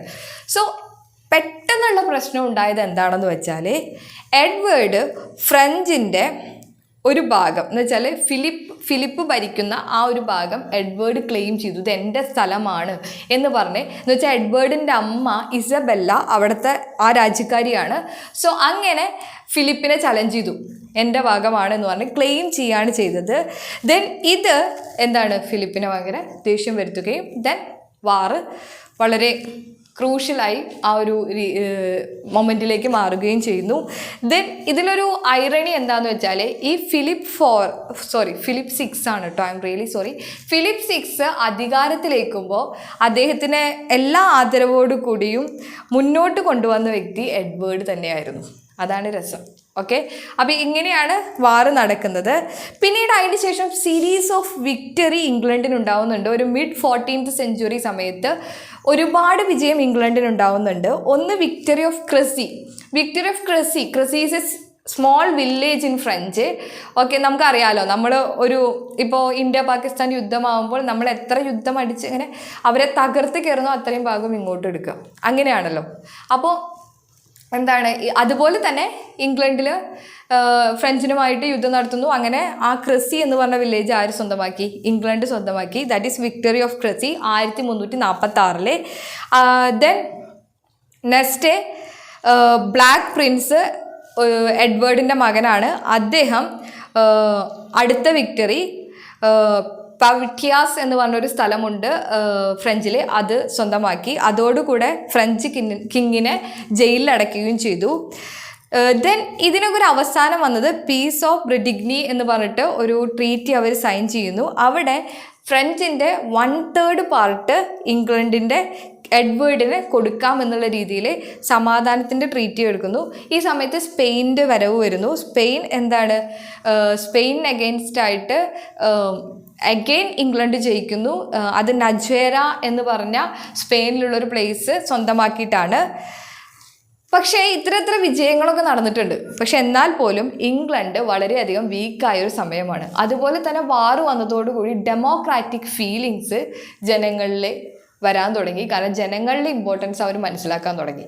അപ്പോൾ ഡെമോക്രസിയുടെ ഇമ്പോർട്ടൻസും ഇംഗ്ലണ്ടിൽ വന്നൊരു സമയമാണ് എന്ന് പറയുന്നു. ഇനി ഈ സമയത്ത് നോബിൾസൊക്കെ ഭയങ്കര റിച്ചായിരുന്നു. കാരണം പല ആളുകളിൽ നിന്നും ലൂട്ട് ചെയ്തിട്ട് കട്ടെടുത്തിട്ട്, എന്ന് വെച്ചാൽ നല്ല യുദ്ധം നടക്കല്ലേ, ഇതിൻ്റെ ഇടയിൽ ആരുടെയെങ്കിലും അടിച്ചു മാറ്റി ആരും അറിയില്ല. സോ അങ്ങനെ കട്ടെടുത്തിട്ടൊക്കെ നോബിൾസ് വലിയ ആൾക്കാരായി. ഇതേ സമയത്ത് എന്തുണ്ടായി, ഇംഗ്ലണ്ടിന് കൂടുതൽ വേജസ് സോൾജേഴ്സിനെയും അതുപോലെ വാർ ബൂട്ടിയായിട്ട്, വാറിൻ്റെ ഒരു സമ്മാനമായിട്ട് ആ യുദ്ധത്തിൽ സമ്മാനമായി കൊടുക്കാൻ ഒരുപാട് സാധനങ്ങൾ ഉണ്ടാക്കേണ്ടി വരുന്നത് കൊണ്ട് തന്നെ ഇംഗ്ലണ്ടിന് ഒരുപാട് എക്കണോമിക്കലി താഴോട്ട് പോകേണ്ടി വന്നു. സോ ഈ ടൈമിലാണ് നമ്മുടെ ബ്ലാക്ക് ഡെത്തിൻ്റെ വരവ്. ബ്ലാക്ക് ഡെത്ത് എന്താണ്? പ്ലാഗാണ്. പ്ലാഗ് ക്രിയേറ്റ് ചെയ്തതാണ്. ഒരു ബ്ലാക്ക് റാറ്റ്, എലികളിൽ നിന്നാണ് ഈ ഒരു പ്ലാഗ് വന്നത്. ഇത് ആദ്യമായിട്ടുണ്ടാകുന്നത് 1348 തൊട്ട് 49 ആ ഒരു കാലഘട്ടത്തിലാണ് ഉണ്ടാകുന്നത്. ഒരുവിധം എല്ലാ ടൗൺസിനും ഇത് എഫക്റ്റ് ചെയ്തു. കാരണം എന്താണ്, ടൗൺസ് കുറച്ചും കൂടി ആളുകൾ കൂടുതലും പോപ്പുലേഷൻ കൂടിയ സ്ഥലമായിരിക്കും. അറ്റ് ദ സെയിം ടൈംസ് പല രീതിയിലുള്ള ഇൻഡസ്ട്രീസും ലാബേഴ്സൊക്കെ വർക്ക് ചെയ്യുന്നത് കൊണ്ട് തന്നെ കുറച്ച് അഴുക്ക് പിടിച്ചൊക്കെ സ്ഥലമായിരിക്കും. അതുകൊണ്ട് തന്നെ ഈ ഒരു ഡിസീസ് അവിടെ സ്പ്രെഡ് ആവാൻ അധികം സമയം ഉണ്ടായിരുന്നില്ല. ഇംഗ്ലണ്ടിൻ്റെ 1/3 പാർട്ട് ഈ പ്ലാഗ് കൊണ്ട് നശിച്ചു എന്ന് വെച്ചാൽ അത്രയും പോപ്പുലേഷൻ ഇല്ലാതായി എന്നാണ് പറയുന്നത്. ഈ പ്ലാഗ് ഇങ്ങനെ 1349 വന്ന് അങ്ങ് പോവുകയല്ല ചെയ്തത്, റിപ്പീറ്റ് ചെയ്ത് 1361, 1362, 1369 ഈ കാലങ്ങളിലെല്ലാം എന്താണ് ഈ പ്ലാഗ് വന്നു. ദെൻ പിന്നീട് അവർ ഈ ബ്ലാക്ക് റാറ്റ്സിനെ മൊത്തത്തിൽ ഒഴിവാക്കുകയും ബ്രൗൺ റാറ്റ്സ് അവിടെ വരികയും ദെൻ ഈ ബ്രൗൺ റാറ്റ്സിൽ നിന്ന് അധികം ഡിസീസ് സ്പ്രെഡ് ആവാതിരിക്കുകയും ചെയ്തു എന്നാണ് പറയുന്നത്. ഇനി ഈ സമയത്ത് മരണങ്ങൾ കൂടിയത് കൊണ്ട് തന്നെ ലേബേഴ്സിനെ വില വന്ന സമയമായി അല്ലേ, ലേബേഴ്സിന് അത്യാവശ്യമായി. ലേബേഴ്സിൻ്റെ ഡിമാൻഡുകൾ നൈറ്റ്സുകൾ അംഗീകരിക്കാൻ തുടങ്ങിയ ഒരു സമയമായി മാറി. ക്ലർജികളെല്ലാം എന്തൊക്കെ ഡിമാൻഡ്സ് ലേബേഴ്സ് വെക്കുന്നുണ്ടോ അതൊക്കെ അംഗീകരിക്കുന്ന ഒരു സമയമായി മാറി. ഓക്കെ, നെക്സ്റ്റ് ഈ ഒരു സമയത്ത് തന്നെ എഡ്വേർഡ് തേർഡും റിച്ചാർഡ് തേർഡും മരണപ്പെട്ടു. ബിക്കോസ് വാർ നടന്നുകൊണ്ടിരിക്കുകയാണ്, അതിൻ്റെ ഇടയിൽ എഡ്വേർഡ് തേർഡ് റിച്ചാർഡ് തേർഡ് മരണപ്പെടുകയും ചെയ്തു. ദെൻ ഇതിൻ്റെ സമയത്താണ് പെസൻ്റ് റിവോൾട്ട് വരുന്നത്. അപ്പം മൂന്നാമത്തെ എന്താണ് പെസൻ്റ് റിവോൾട്ട് എന്താണ് 1381 കാലഘട്ടം. ഓക്കെ, പെസൻ്റ് റിവോൾട്ട് 1381 കാലഘട്ടം. അപ്പോൾ ഇതിനു മുമ്പ് നമ്മൾ പറഞ്ഞു ലേബേഴ്സിന് ഇമ്പോർട്ടൻസ് വന്നു, സാധാരണമായ ആളുകൾ അല്ലെങ്കിൽ ഈ ഒരു പാവപ്പെട്ട പെസൻറ്റ് പീപ്പിൾസിന് ഇമ്പോർട്ടൻസ് വന്നു. Then king John Magna Carta എന്ന് പറഞ്ഞ ഒരു ലോ എന്ന് വെച്ചാൽ ഭരണഘടന എന്നൊക്കെ പറയില്ലേ, നമ്മൾ കുറച്ച് നിയമം ഇറക്കുക. എന്തിന്? ഈ ജനങ്ങൾക്കുള്ള ഫ്രീഡത്തിന് വേണ്ടിയാണ്, ജനങ്ങളെ ഒന്നും കൂടി ഫ്രീ ആക്കാൻ. സോ അങ്ങനെ ഒരു മാഗ്ന കാർട്ട വന്ന വർഷമാണ് 1215. സോ ഈ സമയത്ത് എന്താണ് കംപ്ലീറ്റ് ഫ്രീഡം ആർക്ക് കിട്ടുകയാണ്? നമ്മുടെ മിഡിൽ ക്ലാസ് പീപ്പിൾസ് അല്ലെങ്കിൽ പെസൻസിനെ കിട്ടുന്ന ഒരു സമയമായിരുന്നു ഇത്. ദെൻ ഈ ഒരു പെസൻറ്റ് റിവോൾട്ട് വരാൻ കാരണം നമ്മൾ പറഞ്ഞു വാറ് അതുപോലെ ബ്ലാക്ക് ഡെത്ത് ഇംഗ്ലണ്ടിനെ കംപ്ലീറ്റ്ലി എക്കണോമിക്കലി വീക്കാക്കി. അപ്പോൾ എന്താണ് ഓഫ് കോഴ്സ് ടാക്സ് അവർ ജനങ്ങളിൽ നിന്ന് മേടിക്കും. കാരണം അവർക്ക് എക്കണോമിക്കലി പിടിച്ചു നിൽക്കണമെങ്കിൽ ടാക്സ് അത്യാവശ്യമാണ്. സോ ഇങ്ങനെ ഹൈ ടാക്സസ് ആദ്യം ഈ ഒരു നൈറ്റ്സ് നോബിൾസ് അവരിൽ നിന്നൊക്കെയാണ് വാങ്ങിയതെങ്കിലും പിന്നീട് കണ്ടീഷൻ ഒന്നും കൂടിയും വഷളായപ്പോൾ എന്ത് ചെയ്യാൻ തുടങ്ങി? പെസൻസിൻ്റെ കയ്യിൽ നിന്ന് ഹൈ ടാക്സ് വാങ്ങാൻ തുടങ്ങി. ഒരു 1380 കൂടി പെസൻസിൻ്റെ കയ്യിൽ നിന്ന് ഹൈ ടാക്സ് വാങ്ങാൻ തുടങ്ങി. സോ ഇതിന് അഗെയിൻസ്റ്റ് ആണ് എന്ത് ഈ ഒരു പെസൻറ്റ് റിവോൾട്ട് നടക്കുന്നത് under the leadership of Wat Tyler. Who was the person? Wat Tyler. So ഇദ്ദേഹത്തിൻ്റെ കീഴിലാണ് ഈ ഒരു പെസൻറ്റ് റിവോൾട്ട് നടക്കുന്നത്. അപ്പോൾ ഇതാണ് ഏകദേശം ആ കാലഘട്ടത്തിലെ ഹിസ്റ്റോറിക്കൽ ബാക്ക്ഗ്രൗണ്ട്. അപ്പോൾ ഈ ഒരു 3 ഇൻസിഡൻറ്റ് നിങ്ങൾ എന്തായാലും നന്നായി പഠിക്കേണ്ടതാണ്. അതുപോലെ നിങ്ങൾക്ക് അറിയേണ്ട കുറച്ച് കാര്യങ്ങൾ എന്താണെന്ന് വെച്ചാൽ നമ്മൾ ഓൾറെഡി പറഞ്ഞു ഹിസ്റ്റോറിക്കലി നമ്മൾ ആ ഒരു കാലഘട്ടം എടുത്തു നോക്കുകയാണെങ്കിൽ ഏറ്റവും പ്രൊമിനൻ്റ് ആയ ആ ഒരു കാലഘട്ടത്തിലെ റൈറ്റർ ജെഫ്രി ചോസറാണ്. ദെൻ അതിന് ശേഷം വന്ന റൈറ്റേഴ്സിൽ വില്യം ഷേക്സ്പിയർ ആണ്. അപ്പോൾ ഇവർ രണ്ടുപേരുടെയും വർക്കുകൾ എടുത്താൽ നമുക്ക് ഈ ഒരു മേജർ കാര്യങ്ങളൊക്കെ നമുക്ക് മനസ്സിലാവും. ഇപ്പോൾ വില്യം ഷേക്സ്പിയറിൻ്റെ റിച്ചാർഡ് സെക്കൻഡ് അതുപോലെ ഹെൻറി V ആ ഒരു വർക്കുകൾ ഹിസ്റ്റോറിക്കൽ പ്ലേസ് ആണ് അദ്ദേഹത്തിൻ്റെ. ആ വർക്കുകളിൽ ഐറോണിക്കലി ആ കാലഘട്ടത്തിലെ ഭരണം അദ്ദേഹം പോർട്രേ ചെയ്യുന്നുണ്ട് വില്യം ഷേക്സ്പിയർ. അപ്പോൾ ആ ഒരു വർക്ക് എഴുത്താൽ നമുക്കത് കാണാൻ പറ്റും. അതുപോലെ ചോസറിൻ്റെ കാൻറ്റംബറി ടേൽസിലൊക്കെ ഈ വാറിൻ്റെ സമയത്ത് പല ആളുകളെയും കൊള്ളയടിച്ച് കൊണ്ടുപോകുന്ന കാര്യങ്ങളൊക്കെ പറയുന്നുണ്ട്. സോ ഇവരുടെ വർക്ക് വളരെയധികം എക്സാമ്പിളായിട്ട് നിങ്ങൾക്ക് എഴുതാം. അതുപോലെ തന്നെ ഈ ഒരു മാഗ്ന കാർട്ടനെ കുറിച്ചും അതുപോലെ ജനങ്ങൾ ഫ്രീ ആയ കാര്യങ്ങളെക്കുറിച്ച് പറഞ്ഞ വർക്കുകളാണ് കാൻറ്റംബറി ടെയിൽസ് ഒക്കെ. ഇപ്പോൾ ചോസറിൻ്റെ കാൻറ്റംബറി ടെയിൽസിലും അതുപോലെ ഫ്രാങ്ക്ലിൻ പ്ലോമാൻ്റെ വർക്കുകളിലൊക്കെ നമുക്ക് എന്ത് കാണാം? ഈ ഒരു പിയേഴ്സ് ഓഫ് പ്ലോമാൻ എന്ന് പറഞ്ഞ വർക്കിൽ നമുക്ക് ഈ ഒരു ഫ്രീമാൻ്റെ കാര്യങ്ങൾ ആ ഒരു പെസൻസിൻ്റെ ഫ്രീഡം നമുക്ക് കാണാൻ സാധിക്കും. ഇനി ഈ ഒരു കാലഘട്ടത്തിലെ ടൗൺസിൻ്റെ ഒരു പ്രത്യേകത എന്ന് വെച്ചാൽ വളരെ ചെറുതായിരുന്നു. ഒരു 3000-4000 ആളുകളാണ് അവിടെ താമസിച്ചിരുന്നത്. വോള് കൊണ്ട് കെട്ടി പണിത് വെച്ച ടൗണുകളായിരിക്കും. എന്ന് വെച്ചാൽ ഓരോ ടൗണുകളും ഡിവൈഡ് ചെയ്ത് വോൾസ് കൊണ്ട് അതിർത്തി കെട്ടിയിട്ടുള്ള ടൗണുകളായിരുന്നു.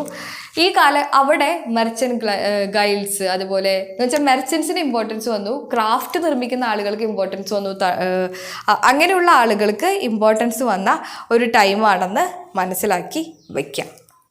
Okay, so that's the historical background. അപ്പോൾ ഏറ്റവും ഇമ്പോർട്ടൻ്റ് ആയിട്ട് നിങ്ങൾ ഈ ഹിസ്റ്റോറിക്കൽ ബാക്ക്ഗ്രൗണ്ടിൽ ഓർക്കേണ്ടത് ഏതൊക്കെയാണ്? 100 Years war, black death, peasant revolt.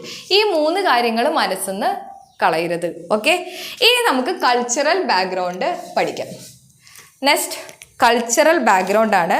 അപ്പോൾ നമ്മുടെ William Chaucer 14th century English സൊസൈറ്റിയെ കൃത്യമായി പോർട്രേ ചെയ്ത വർക്കാണ് കാൻറ്റംബറി ടെയിൽസ് എന്ന് പറയുന്നത്. സോ അദ്ദേഹത്തിൻ്റെ വർക്ക് എടുക്കുമ്പോൾ നമുക്ക് ആ കാലഘട്ടത്തിലെ 3 കാര്യങ്ങൾ, എന്ന് വെച്ചാൽ 3 തട്ടായിട്ട് അവിടുത്തെ ഒരു ഹൈറാർക്കിയെ ഡിവൈഡ് ചെയ്തിട്ടുണ്ടെന്ന് നമുക്ക് മനസ്സിലാക്കാൻ സാധിക്കും.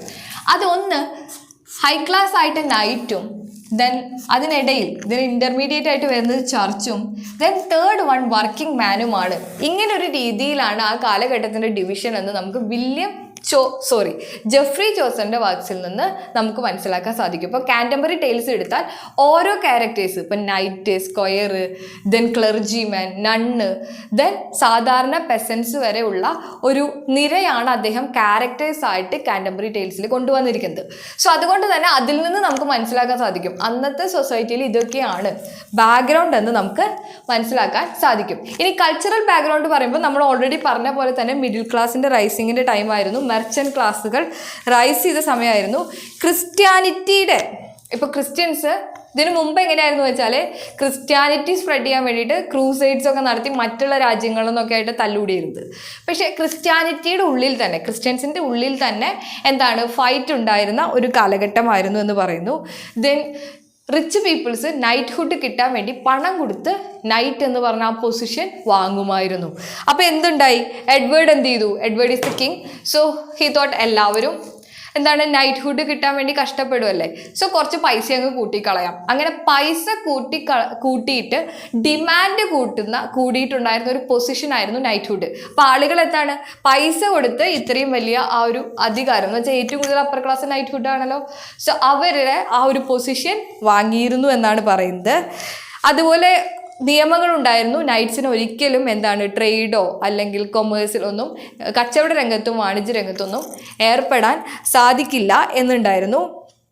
അതുപോലെ ലൂട്ടിങ്ങിലൂടെ 100 years വാർ നടക്കുന്ന സമയത്ത് ലൂട്ടിങ്ങിലൂടെ നൈറ്റ്സ് വളരെ റിച്ചായ സമയമാണ്. ദെൻ വുമൻസിനെ വിവാഹം എന്ന് പറയുന്നത് ഒരു ഫിനാൻഷ്യൽ അഗ്രിമെൻറ്റ് പോലെയായിരുന്നു. Because people can Mari any woman, then അവരുടെ ആ ഒരു പ്രോപ്പർട്ടി അതെല്ലാം സ്വന്തമാക്കുന്ന ഒരവസ്ഥ.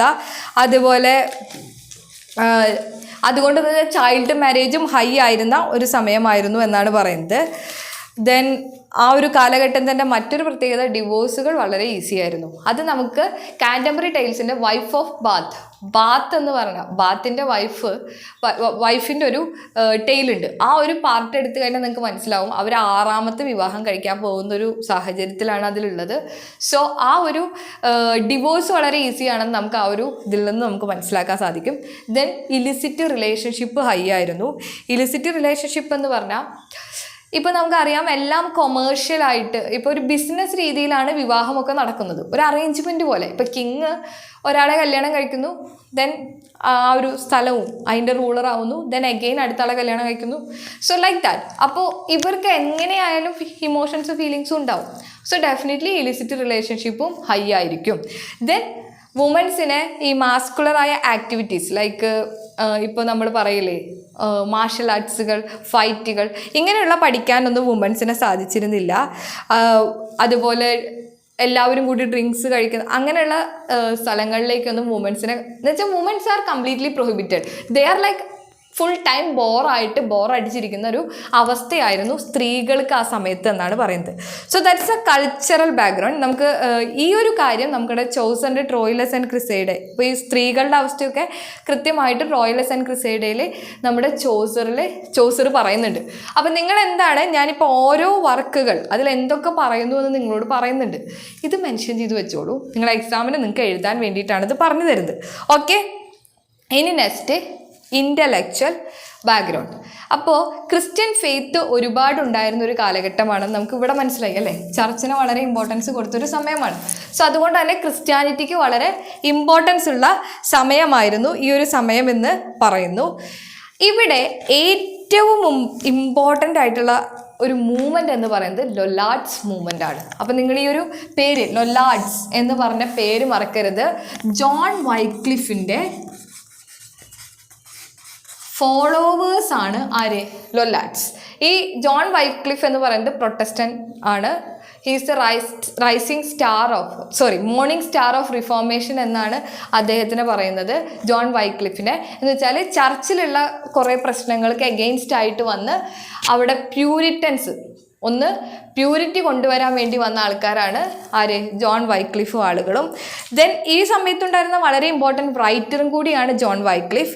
ദെൻ മറ്റുള്ള റൈറ്റേഴ്സ് എന്ന് പറയുന്നത് ഡെയിൻ ജൂലിയാന, റിച്ചാർഡ് റോള്, അതുപോലെ ദ ക്ലൗഡ് ഓഫ് അൺനോൺ എന്ന് പറഞ്ഞൊരു വർക്ക് എഴുതിയ അനോണിമസ് ഓതർ. സോ ഇത്രയും റൈറ്റേഴ്സ് അവിടെ ഉണ്ടായിരുന്നു എന്ന് പറയുന്നു.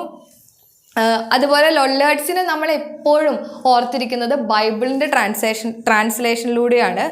കാരണം John Wycliffe was the major person who translated Bible.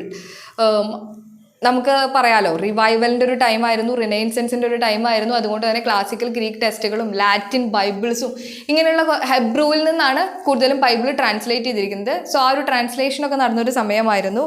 Then Copernican heliocentric theory മുന്നോട്ട് വന്നൊരു കാലഘട്ടമാണ്. എന്ന് വെച്ചാൽ മുമ്പ് എർത്താണ് എല്ലാറ്റിൻ്റെയും സെൻറ്റർ എന്നാണ് വിചാരിച്ചിരുന്നത്. എന്ന് വെച്ചാൽ സൂര്യനൊക്കെ എർത്തിനെ ഇങ്ങനെ ചുറ്റിക്കൊണ്ടിരിക്കുകയാണ് എന്നാണ് വിചാരിച്ചിരുന്നത്. പക്ഷേ ഈ ഒരു കോപ്പർനിക്കൻ ഹീലിയോസെൻട്രിക് തിയറി വന്നതോടുകൂടി എന്താണ്, സണ്ണാണ് എല്ലാറ്റിൻ്റെയും സെൻറ്റർ എന്ന് മനസ്സിലാക്കി. പക്ഷെ എന്നാൽ പോലും ഈ ഒരു മിഡിൽ ഏജസിൽ ഇപ്പോൾ ഗോഡിനോടുള്ള സ്നേഹം ഭയങ്കര ആത്മാർത്ഥതയുള്ളത് കൊണ്ട് തന്നെ എന്താണ്, സീസണൊക്കെ ചേഞ്ച് ചെയ്യുന്നത് ദൈവത്തിൻ്റെ അനുഗ്രഹം കൊണ്ടാണ് എന്നൊരു ബിലീഫും ഉണ്ടായിരുന്നു എന്ന് പറയപ്പെടുന്നു. ഇനി ആസ്ട്രോളജി അതുപോലെ മെഡിസിൻ, ഇതൊക്കെ നമ്മൾ ചോസറിൻ്റെ ഒരു കാലഘട്ടം, ചോസറിൻ്റെ വർക്കുകൾ എടുത്തു നോക്കി ആ ഒരു ആസ്ട്രോളജിയുടെയും മെഡിസിൻ്റെ ഇൻഫ്ലുവൻസ് ഒക്കെ നിങ്ങൾക്ക് കാണാൻ സാധിക്കും. കാരണം ഇപ്പോൾ കാൻറ്റംബറി ടൈൽസിൻ്റെ പ്രൊലോഗിൽ തന്നെ ഫസ്റ്റ് ലൈൻസുകളിൽ ഫസ്റ്റ് സെക്ഷൻ വായിച്ചു നോക്കുമ്പോൾ തന്നെ അതിൽ തന്നെ നമുക്ക് ഈ ഒരു ആസ്ട്രോളജീനെ കുറിച്ചിട്ടും ഒക്കെ മെൻഷൻ ചെയ്യുന്നുണ്ട്, റെഫറൻസ് വരുന്നുണ്ട്. സോ ആ ഒരു ചോസറിൻ്റെ വർക്കിൽ നിന്ന് തന്നെ നമുക്കത് കാണാൻ സാധിക്കുമെന്നാണ് പറയുന്നത്. ഇനി സോഡിയാക് സയൻസ്, 12 സോഡിയാക് സയൻസ് ഉണ്ട്. ആ സോഡിയാക് സയൻസ് ആണ് നമ്മുടെ ഹ്യൂമൻ ബോഡിയുടെ ഡിഫറെൻറ്റ് പാർട്സിനെ കൺട്രോൾ ചെയ്തിരുന്നതെന്നാണ് ബിലീവ് ചെയ്തിരുന്നത് ആ ഒരു സമയത്ത്. അതുപോലെ പിന്നെ പറയുന്നത് ചോസർ കാനൻസ് യോമാൻ ടൈൽ എന്ന് പറഞ്ഞതിൽ അദ്ദേഹം 4 സ്പിരിറ്റ്സിനെയും 7 ബോഡീസിനെയും കുറിച്ച് റെഫർ ചെയ്യുന്നുണ്ട്. Spirits are quick, silver, arsenic, crystalline, salt and brimstone and the bodies are medical planets എന്നാണ് അദ്ദേഹം പറയുന്നത്. അതുപോലെ ചോസറിൻ്റെ ഡോക്ടേഴ്സിനെ കുറിച്ചിട്ടുള്ള റെഫറൻസ് നമുക്ക് കാണാം. ഇപ്പോൾ ആ ഒരു വർക്ക് കാൻറ്റംബറി ടൈൽസിൽ തന്നെ ഒരു ഫിസിഷ്യൻ ആ ഒരു ക്യാരക്ടറായിട്ട് വരുന്നുണ്ട്. സോ അതിൽ അതിനെക്കുറിച്ച് കുറേ കാര്യങ്ങൾ പറയുന്നുണ്ട്. അതുപോലെ മറ്റൊരു ഇമ്പോർട്ടൻറ്റ് കാര്യം എന്ന് വെച്ചാൽ ചൗസറിന് സയൻസ് ഓഫ് ഡ്രീംസിൽ ഭയങ്കര ഇൻട്രസ്റ്റ് ആയിരുന്നു. അപ്പോൾ അദ്ദേഹത്തിൻ്റെ സോഴ്സ് എന്ന് പറയുന്നത് മാക്രോബിയസിൻ്റെ കമൻ്ററി ആയ ഡ്രീം ഓഫ് സിപ്പിയോ എന്ന് പറഞ്ഞതാണ്. അതിൽ 5 ടൈപ്പ് ഓഫ് ഡ്രീമിനെ കുറിച്ച് പറയുന്നുണ്ട്. ഒന്ന് somnium, then the visio, the oraculum, the insomnium, the phantasma or visum. ഇതിൽ സോമിനിയം എന്ന് പറയുന്നത് സിംബോളിക് ഇൻ്റർപ്രിട്ടേഷൻ, ഒരു എക്സ്പേർട്ടിൻ്റെ സഹായത്തോടു കൂടിയുള്ള ഒരു ഇൻ്റർപ്രിട്ടേഷൻ ആവശ്യമുള്ള ഒരു ഡ്രീം. ഇപ്പോൾ നമ്മൾ ഒരു സ്നേക്കിൻ്റെ സ്വപ്നം കണ്ടു വെച്ചാൽ അതിനെ നമ്മൾ പോയി ചെല്ലുന്നു, ദെൻ ആ സിമ്പിൾ എന്താണ് പറയുന്നതെന്ന് എക്സ്പേർട്ടുകൾ പറഞ്ഞു തരേണ്ട ഒരു ഇതാണെന്നാണ് സോംനിയത്തിൽ പറയുന്നത്. വിഷു എന്ന് പറയുന്നത് നമ്മുടെ ജീവിതത്തിൽ ഇനി വരാൻ പോകുന്ന കാര്യങ്ങളാണ് നമ്മുടെ ഡ്രീമിൽ പറയുന്നത് എന്നുള്ള രീതിയിലാണ്. ഒറാക്കുലം എന്ന് പറയുന്നത് ഡ്രീമിൽ നമ്മുടെ ഏതെങ്കിലും ഒരു സ്പിരിറ്റ് അല്ലെങ്കിൽ ഏതെങ്കിലും ഒരു ബന്ധു, മരിച്ചുപോയ ഏതെങ്കിലും ഒരു ബന്ധു ഒക്കെ വന്ന് അപ്പിയർ ചെയ്യും. ഇതെന്താണെന്ന് വെച്ചാൽ എന്തെങ്കിലും വരാൻ പോകുന്നു, എന്തോ ഒരു അപകടം വരാൻ പോകുന്നു എന്നുള്ളതിൻ്റെ സൂചനയാണെന്നാണ് പറയുന്നത്. ഇനി പ്രൊഫറ്റിക് ഡ്രീംസ് എന്ന് പറയുന്നത് ഇൻസോമിനിയും ഫെൻഡാസ്മയാണ്. ഇൻസോമിനിയും അതുപോലെ ഫെൻഡാസ്മയും ഈ പ്രൊഫറ്റിക് ഡ്രീംസിനെ ഓപ്പോസിറ്റാണ്. എന്ന് വെച്ചാൽ ഫിസിക്കൽ സ്റ്റേറ്റ്, ഇപ്പോൾ ഉള്ള ഒരു സ്റ്റേറ്റാണ് അതിൽ പറയപ്പെടുന്നത്. സോ ഇതാണ് ഇൻ്റലക്ച്വൽ ബാക്ക്ഗ്രൗണ്ട്. സം ഐഡിയാസ് നിങ്ങൾക്ക് ഉണ്ടായാൽ മതി. അതിൽ മേജറായിട്ട് അറിയേണ്ട കാര്യങ്ങൾ ഇതാണ്. ക്രിസ്ത്യൻ ഫെയ്ത്തിന് ഇമ്പോർട്ടൻസ് കൊടുത്തിരുന്നു. ലൊല്ലാർഡ്സ് ഉണ്ടായിരുന്നു. Lollards is against church, not Christianity. ചർച്ചിന് അഗെയിൻസ്റ്റ് ആയിരുന്നു, ചർച്ചിൻ്റെ കുറേ റൂൾസിന് അഗെയിൻസ്റ്റ് ആയിരുന്നു. Then John Wycliffe was the leader of them. അദ്ദേഹത്തിന് മോർണിംഗ് സ്റ്റാർ ഓഫ് റിഫോർമേഷൻ എന്നാണ് പറയപ്പെടുന്നത്. ദെൻ ആ കാലഘട്ടത്തിലുണ്ടായിരുന്ന writers Wycliffe, Dame Juliana, Richard റോളാണ്. അനോണിമസ് ആയിട്ടൊരു ഓതർ ഉണ്ടായിരുന്നു. അദ്ദേഹത്തിൻ്റെ വർക്ക് എന്ന് പറയുന്നത് ദ ക്ലൗഡ് ഓഫ് അൺനോയിങ് എന്നാണ്. സോ അത്രയും കാര്യങ്ങൾ മാക്സിമം ഇത്രയും കാര്യങ്ങൾ നിങ്ങൾ അറിഞ്ഞിരിക്കണം. ബാക്കി എല്ലാ കാര്യങ്ങളും ജസ്റ്റ് ചോസറിൻ്റെ വർക്കുകളിൽ ഇങ്ങനെ മെൻഷൻ ചെയ്തിരുന്നു എന്നുള്ള രീതിയിൽ ഒരു ഐഡിയ നിങ്ങളുടെ ഉള്ളിൽ ഉണ്ടായാൽ മതി. Do read that part. Okay, next literary ബാക്ക്ഗ്രൗണ്ടാണ്. അപ്പോൾ ലിറ്റററി ബാക്ക്ഗ്രൗണ്ട് എന്ന് പറയുമ്പോൾ ഈ ഒരു മിഡിൽ ഏജ് ഏകദേശം ആരംഭിച്ചത് 1066 നമുക്കറിയാം. എന്താണ് Norman conquest, William of Normandy ഇവിടെ വരുന്നു, ബാറ്റിൽ ഓഫ് ഹാസ്റ്റിങ്ങിലൂടെ ഇംഗ്ലണ്ടിനെ തോൽപ്പിക്കുന്നു, ദെൻ ഇവിടെ റൂൾ ചെയ്യുന്നു. അതാണ് സാഹചര്യം എന്നറിയാം. ദെൻ ഏകദേശം ഇത് അവസാനിക്കുന്നത് 1533 ടു ആ ഒരു 59 കാലഘട്ടങ്ങളിലാണ്. ആ ഒരു റിഫോർമേഷൻ്റെ സമയം. റിഫോർമേഷൻ ഞാൻ പറഞ്ഞു, ചർച്ചിൻ്റെ കുറച്ച് റൂൾസിന് അഗെയിൻസ്റ്റ് ആയിട്ട് വന്ന, ബൈബിളിൽ പറയുന്ന കുറേ കാര്യങ്ങൾക്ക് അഗെയിൻസ്റ്റ് ആയിട്ട് വന്ന പുതിയൊരു മൂവ്മെൻ്റ് ആണ് എന്ന് ഞാൻ നിങ്ങളോട് പറഞ്ഞു. അപ്പോൾ ആ ഒരു റിഫോർമേഷൻ്റെ സമയമാണ് അവസാന സമയമെന്ന് പറയുന്നു. ഈ ഒരു കാലഘട്ടം 3 പീരീഡായിട്ട് പറയുന്നുണ്ട്. ഒന്ന് അപ് ടു 1250, 1250 വരെ, അതൊരു കാലഘട്ടം. ദെൻ ഈ സമയത്ത് റിലീജിയസ് ആയിട്ടുള്ള റൈറ്റിങ്സിനാണ് ഇമ്പോർട്ടൻസ് ഉണ്ടായിരുന്നത്. എന്ത് ടൈപ്പാണ്? റിലീജിയസ് റൈറ്റിങ്ങിന്. ഇനി 1250 തൊട്ടിട്ട് 1350 തൊട്ട് 1350 ഈ സമയത്ത് റൊമാൻസിനാണ് ഇമ്പോർട്ടൻസ് ഉണ്ടായിരുന്നത്. Then the third period is കുറച്ച് ഇമ്പോർട്ടൻറ്റ് പോയറ്റ്സ് ഉള്ള, ചോസർ, അതുപോലെ Gower, William Langland, pearl poet, ഇങ്ങനെയുള്ള ആളുകൾ ഉള്ള സമയമായിരുന്നു തേർഡ് പീരീഡ്. സോ ഇങ്ങനെയാണ് ആ ഒരു ലിറ്റററി ബാക്ക്ഗ്രൗണ്ടിൽ ഈ ഒരു കാലഘട്ടത്തിൻ്റെ 3 പീരീഡ് എന്ന് പറയപ്പെടുന്നത്. ഇനി നമുക്ക് ആ ഒരു ഹിസ്റ്ററി നോക്കാം. എന്താണ്? 1066 ആര് വന്നു? വില്യം ഡ്യൂക്ക് ഓഫ് നോർമാൻഡി ഇംഗ്ലണ്ടിന് വന്നു, ഇംഗ്ലീഷിൻ്റെ ത്രോണ് സ്വന്തമാക്കി. ദെൻ എന്താണ്? ബാറ്റിൽ ഓഫ് ഹാസ്റ്റിങ്സിലൂടെ ദെൻ ഇംഗ്ലീഷ് കിങ്സ് മൊത്തത്തിൽ ഏകദേശം ഒരു 4 വർഷത്തോളം ഇംഗ്ലീഷ് കിങ്സ് അവിടെ ഉണ്ടായിരുന്നില്ലെന്നാണ് പറയുന്നത്. ഇംഗ്ലീഷ് കിങ്ങിനെ മൊത്തത്തിൽ അവിടെ നിന്ന് ഒഴിവാക്കി. ദെൻ അവിടെ ഫ്രഞ്ചായി പിന്നീട് റൂൾ ചെയ്യാൻ തുടങ്ങി. സോ ഫ്രഞ്ച് വന്നതോടുകൂടി വാട്ട് ഹാപ്പൻ?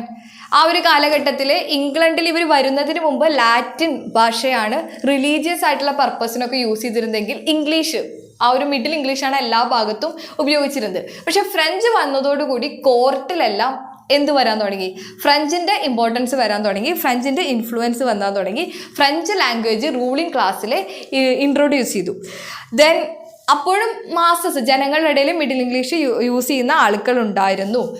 പക്ഷേ ഇതിൻ്റെ ഒരു വരവോടുകൂടി, ഈ ഒരു ഫ്രഞ്ച് വരനോടുകൂടി ഫ്രഞ്ച് ലിറ്ററേച്ചറും വന്നു. ഇത് വെർണാക്കുലർ ലിറ്ററേച്ചറിനെ ഭയങ്കരമായിട്ടൊരു ഡാമേജ് വരുത്തി ആരംഭത്തിൽ എന്നാണ് പറയുന്നത്. ഓഫ് കോഴ്സ് ഉണ്ടാവുമല്ലേ, ഒരു പുതിയതായ ഒരു ലിറ്ററേച്ചർ വരുമ്പോൾ എങ്ങനെയായാലും നമ്മൾ ഇവിടുത്തെ കാര്യങ്ങൾ ഒന്നുകൂടി ക്യൂരിയോസിറ്റി ആയിട്ട് അതിലേക്കാണ് പോവുക ആളുകൾ. പക്ഷെ എന്നാൽ പോലും വെർണാക്കുലർ ലിറ്ററേച്ചർ അങ്ങനെ ഇല്ലാതായില്ല. കാരണം എന്താണെന്ന് വെച്ചാൽ ഓറൽ ലിറ്ററേച്ചർ, പാടി നടക്കുന്ന ഒരുപാട്, നമ്മുടെ വടക്കൻ വീരഗാഥ പോലെ, വടക്കൻ Veeragatha is A oral literature. അപ്പോൾ ആ ഒരു വടക്കൻ വീരഗാഥയിലുള്ള പോലെ തന്നെ ആ കാലഘട്ടത്തിലെ ഇംഗ്ലണ്ടിലെ പല കാര്യങ്ങളും പാടി നിലനിന്ന് പോയിരുന്നു എന്ന് പറയുന്നു. ഒരു 1204 ആകുമ്പോഴേക്കും ഇംഗ്ലണ്ട് കംപ്ലീറ്റ് ആയിട്ട് നഷ്ടപ്പെട്ടൊരവസ്ഥയായിരുന്നു. ദെൻ 1244 ആകുമ്പോൾ ഇംഗ്ലണ്ടിന് ഫേവറായ വർഷമാണ്. ദെൻ 1250 ശേഷം ഒരുപാട് ഫ്രഞ്ച് വേർഡ്സ് ഇംഗ്ലീഷ് വൊക്കാബുലറിയിൽ കയറി. ആക്ച്വലി ഇംഗ്ലീഷിലേക്ക് ഈ ഒരു ഫ്രഞ്ചിൻ്റെ വരവ് ഒരുപാട് നല്ല കാര്യങ്ങളും ഉണ്ടാക്കിയിട്ടുണ്ടെന്നാണ് പറയുന്നത്. എങ്ങനെയാണെന്ന് വെച്ചാൽ ഫ്രഞ്ച് ലിറ്ററേച്ചറിൻ്റെ സ്റ്റാൻഡേർഡ് ഇംഗ്ലീഷിലേക്ക് വന്നു. അതുപോലെ ഇംഗ്ലീഷ് വൊക്കാബുലറി ഒരുപാട് എൻറിച്ച് ചെയ്തൊരു സമയമാണ്. 1250, 1300 കാലഘട്ടങ്ങളിൽ കോർട്ടിൻ്റെ ലാംഗ്വേജ് മിഡിൽ ഇംഗ്ലീഷായി മാറി. ആ ഒരു ഇതുകൊണ്ട് തന്നെ. ഓക്കെ, ഇനി ഇവിടുത്തെ ലിറ്ററേച്ചർ 3 ലാംഗ്വേജിലാണ് ഉണ്ടായിരുന്നത്. ഇപ്പം നിങ്ങൾ ജെഫ്രി ചോസറിൻ്റെ വർക്ക് എടുത്താൽ നിങ്ങൾക്ക് മനസ്സിലാവും, അദ്ദേഹം 3 ലാംഗ്വേജിലും എഴുതിയിട്ടുണ്ട്. Latin, French, English, middle English. അപ്പോൾ 3 ലാംഗ്വേജിൽ ലിറ്ററേച്ചർ വന്ന ഒരു കാലഘട്ടമാണ് ഈ ഒരു middle English period. Then anonymous വർക്കുകൾ കൂടുതലായിരുന്നു. കാരണം ആർക്കും ഞാൻ വർക്ക് എഴുതിയതാണെന്ന് പറഞ്ഞ് മുന്നോട്ട് വരാൻ താല്പര്യമുണ്ടായിരുന്നില്ല. ദെൻ ഓഡിയൻസിൻ്റെ ഇടയിൽ നമുക്ക് സ്ത്രീകളുടെ ഒരു പ്രസൻസും കാണാൻ സാധിച്ചിരുന്നു. ബിക്കോസ് സ്ത്രീകളും അത്യാവശ്യം ആക്റ്റീവായിരുന്നു. കാരണം നിങ്ങൾ ജെഫ്രി ചോസറിൻ്റെ കാൻറ്റംപററി ടൈറ്റ്സിലെ വൈഫ് ഓഫ് ബാത്തിൻ്റെ എടുത്ത് നോക്കിയാൽ മതി. She was very active woman. അതുപോലെ തന്നെ വളരെ കറേജിയസ് ആയ ഒരു വുമണാണ്. സോ അതുകൊണ്ട് ആ ഒരു പ്രസൻസ് ഓഫ് വുമൺ വളരെ ആക്റ്റീവായിട്ട് നിങ്ങൾക്ക് കാണാം. ദെൻ ഹീറോയിക് ആയിട്ടുള്ള റൈറ്റിങ്സ് മാറിയിട്ട് കുറച്ചും കൂടി കോട്ട്ലി ആയിട്ടുള്ള വർക്കുകൾ വരാൻ തുടങ്ങി. ഹീറോയിക് മീൻസ് ബിയോവുൾഫ് പോലെയുള്ള വർക്കുകൾ മാറി നല്ല കോട്ട്ലി ആയിട്ടുള്ള വർക്കുകൾ വരാൻ തുടങ്ങി. ദെൻ ഈ കോട്ട്ലി വർക്കുകൾ റിലീജിയസ് ബേസിന് മാത്രമല്ല കുറച്ചും കൂടി മോറൽ ആയിട്ടുള്ള സാക്രഡ് ബുക്സിലൂടെ എന്ന് വെച്ചാൽ സാക്രഡ് ആയിട്ടുള്ള കാര്യങ്ങളാണ് പറഞ്ഞിരുന്നത്. ദെൻ ഈ ഒരു കാലഘട്ടത്തിൽ റൊമാൻസ്, ലിറിക്ക്, ഡ്രാമ, മിസ്റ്റിക്കൽ, മെഡിറ്റേഷൻ ഇതൊക്കെ ഉണ്ടായിരുന്ന സമയമാണ്. ദെൻ നെക്സ്റ്റ് നമുക്ക് നോക്കേണ്ടത് പേൾ പോയറ്റ്സ്. ഞാൻ ഓൾറെഡി പറഞ്ഞു കുറച്ച് പേൾ പോയറ്റ്സ് ഉണ്ടായിരുന്നു. സോ പേൾ പോയറ്റ്സ് ആരാണെന്ന് നോക്കാം. ഓക്കെ,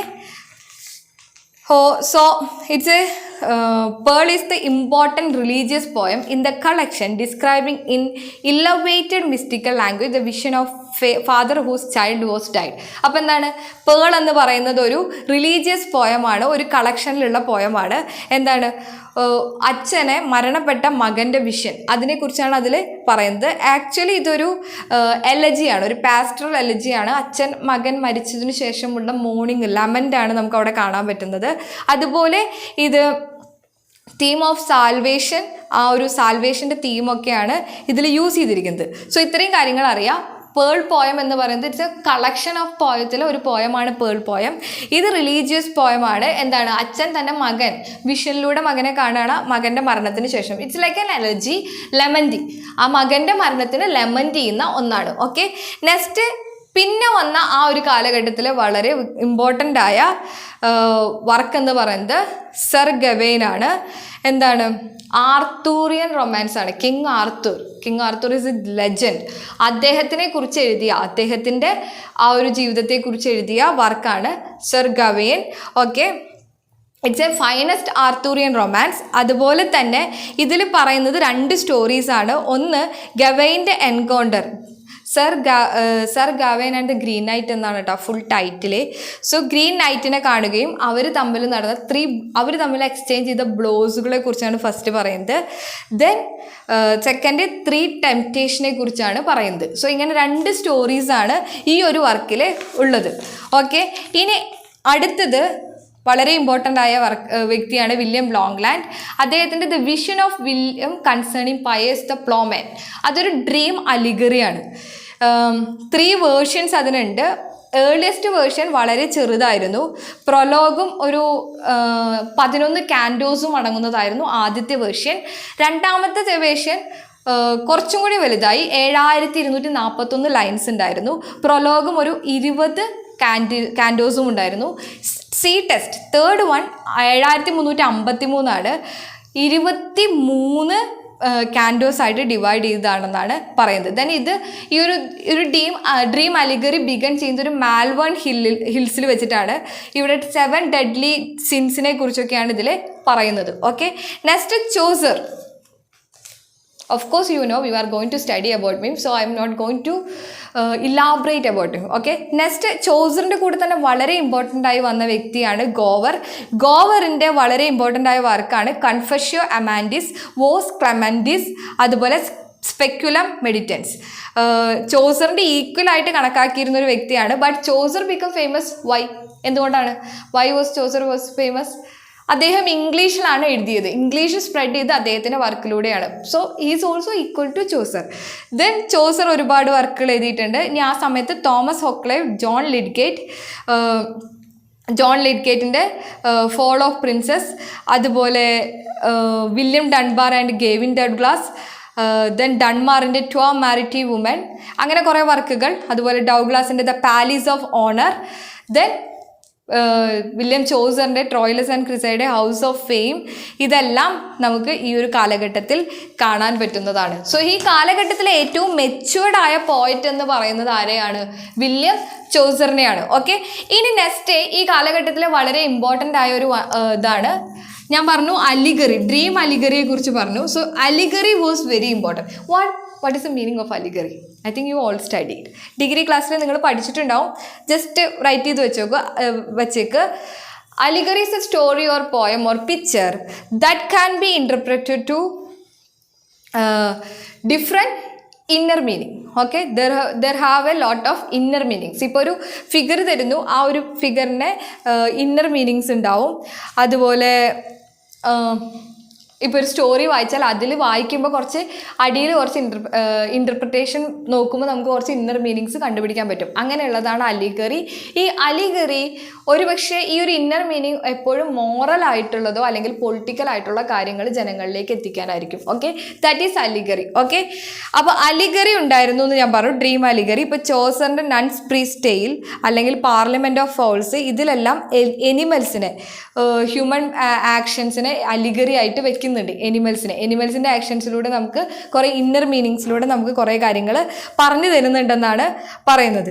ഓക്കെ, അപ്പോൾ ഇതാണ് ആ ഒരു ടൈമിലുള്ള ലിറ്റററി പീരീഡ്. അങ്ങനെ പറഞ്ഞപ്പോഴാണ്, അലിഗറിയെ കുറിച്ച് പറഞ്ഞപ്പോഴാണ്, one of the major political allegory നിങ്ങൾ കേട്ടിട്ടുണ്ടാവും, ഓർവെലിൻ്റെ. Okay, just go through the Google, അപ്പോൾ അത് നിങ്ങൾക്ക് മനസ്സിലാവും. അപ്പോൾ ഇത്രയും കാര്യങ്ങളാണ്. Next the arts. ഓക്കെ, ആർട്സിൻ്റെ ഈ ഒരു കാലഘട്ടത്തിലെ ആർട്സ് എന്താണെന്ന് വെച്ചാൽ ഫ്രഞ്ചിനെ ഫോളോ ചെയ്തിട്ട് ഗോത്തിക് സ്റ്റൈൽ തന്നെയായിരുന്നു ആ സൊസൈറ്റിയിൽ യൂസ് ചെയ്തിരുന്നത്. ഫ്രഞ്ച് ഗോത്തിക് സ്റ്റൈൽ യൂസ് ചെയ്തിരുന്നു. ദെൻ അതുപോലെ ഫ്രഞ്ച് വർക്കുകളെ വളരെയധികം ഡയറക്റ്റായിട്ട് ഇൻസ്പയർ ചെയ്തിട്ട് ഉള്ള ഒരുപാട് വീടുകളും ഒരുപാട് കെട്ടിടങ്ങളും കാണാൻ സാധിക്കും ആ ഒരു സമയത്ത്. അതുപോലെ ഹൗസസ് ഒക്കെ കംപ്ലീറ്റ്ലി ഫർണിച്ചേർഡ് ആയിട്ട്, എന്ന് വെച്ചാൽ ക്രൗഡഡ് വിത്ത് ഫർണിച്ചർ എന്നാണ് പറയുന്നത്. അത്രയധികം സാധനങ്ങളുള്ള ഹൗസസ് ആയിരിക്കും. അതുപോലെ ടാപ്പസ്ട്രി, എംബ്രോയ്ഡറി, ഇതെല്ലാം ഇംഗ്ലീഷ് ക്ലോത്ത് ഇൻഡസ്ട്രിയിൽ വന്നൊരു സമയമാണ്. ദെൻ എംബ്രോയ്ഡറി ഡിസൈൻസ് ഒക്കെ കൂടുതലും ഈ ഒരു ബുക്സിൽ നിന്നും അതുപോലെ മാൻസ്ക്രിപ്റ്റ്സിൽ നിന്നൊക്കെ എടുത്തിട്ട് അങ്ങനെ കിട്ടിയിട്ടുള്ള ഡിസൈൻസാണ്. അതുപോലെ ഇല്ലുമിനേഷൻ ആയിരുന്നു ആ കാലഘട്ടത്തിലെ ടെസ്റ്റുകളെ ഡെക്കറേറ്റ് ചെയ്യാൻ യൂസ് ചെയ്തിരുന്നത്. അതുപോലെ സിൽവർ, ഗോൾഡ് അങ്ങനെയുള്ള കളറുകളിലാണ് ചെയ്തിരുന്നത്. So that's A thing. അതുപോലെ വോൾ പെയിൻറ്റിംഗ് ഒക്കെ ഉണ്ടായിരുന്നു.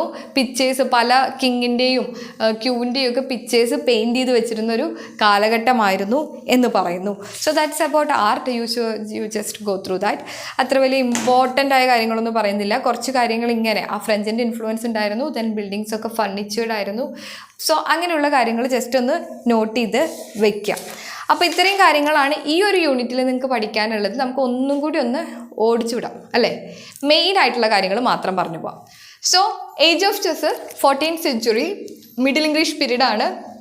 ദെൻ ഈ ഒരു കാലഘട്ടത്തിലെ ഹിസ്റ്റോറിക്കൽ ബാക്ക്ഗ്രൗണ്ടിൽ വരുന്നത് 3 ഇമ്പോർട്ടൻറ്റ് കാര്യങ്ങളാണ്. 100 years war, black death, peasant revolt. 100 years war between England and France ആണ്. 1337 ആരംഭിക്കുന്നു. ബേസിക് ആയിട്ടുള്ള കോഴ്സ് എന്ന് പറയുന്നത് English possession on French soil. French സോയിലിൽ ഇംഗ്ലീഷിൻ്റെ ആ ഒരു അധികാരം, അതിൻ്റെ ആ ഒരു, ഓഫ് കോഴ്സ് നമ്മുടെ നാട്ടിൽ വന്ന് വേറെ നാട്ടുകാർ വന്നിട്ട് അധികാരം പിടിച്ചാൽ നമുക്ക് ദേഷ്യം വരും. അതാണ് അവിടെ ഉണ്ടായത്. Then black death, next incident plague ആണ്. അത് ബ്ലാക്ക് റാറ്റുകളിൽ നിന്ന് വന്ന ഒരു ഡിസീസാണ്. 1348-49 കാലങ്ങളിലാണ് ആദ്യം കാണുന്നതെങ്കിൽ പിന്നീട് അത് കണ്ടിന്യൂവേഷൻ ആയിട്ട് വന്നിട്ടുണ്ട്. 1349, 361, 1362, 1369 അങ്ങനെ കണ്ടിന്യൂസ് ആയിട്ട് വന്നിട്ടുണ്ട്. ഇവിടെ ലേബേഴ്സിൻ്റെ ഡിമാൻഡ് കൂടുകയും ചെയ്തു. കാരണം ഡെത്ത് റേറ്റ് കൂടുന്തോറും ഇന്ന് വർക്കിന് വന്ന ആൾ ചിലപ്പോൾ നാളെ ഉണ്ടായി എന്ന് വരില്ല. സോ അപ്പോൾ ഡിമാൻഡ് കൂടാനും തുടങ്ങിയ ഒരു സമയമാണ്. ദെൻ പെസൻസ് റിവോൾട്ട് 1381 ഈ സമയത്ത് മാഗ്ന കാർട്ട വന്നിട്ടുണ്ട്. 1215 കിങ് ജോൺ ആണ് അത് കൊണ്ടുവരുന്നത്. എന്ന് വെച്ചാൽ സാധാരണക്കാരുടെ നിയമങ്ങളെക്കുറിച്ചാണ്, സാധാരണക്കാർക്ക് ഫ്രീഡം കിട്ടുന്ന ആ നിയമങ്ങളെക്കുറിച്ചാണ് അതിൽ പറയുന്നത്. ദെൻ ഈ ഒരു പെസൻറ്റ് റിവോൾട്ട് വന്നത് എന്തിന് അഗെയിൻസ്റ്റ് ആയിരുന്നു?